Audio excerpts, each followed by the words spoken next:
Robbie je jedan impulzivan karakter, znači lik koji u svakom datom trenutku instinktivno osjeća da radi pravu stvar, makar radi totalno krivu stvar, ali ta neka moć uvjerenja, samouvjerenja je toliko jaka, on sebi jednostavno ne može pomoći.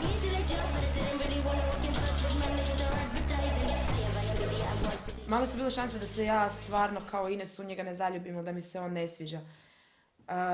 Šarmantan i duhovit i zgodan, strašno zgodan.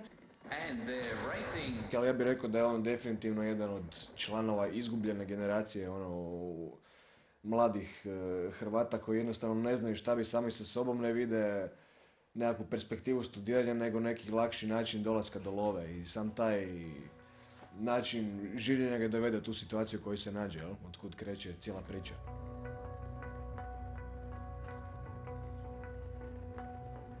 Daj mi 4 samo na jedinicu.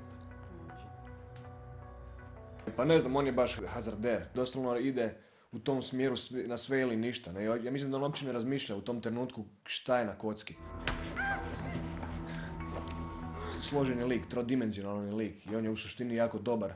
I to je zapravo bio izazov napraviti kako od tog nekog tipa koji stalno radi nekakve krive poteze napraviti čovjeka koji je šarmantan. To je sad ono, kada ga svi ne mrze.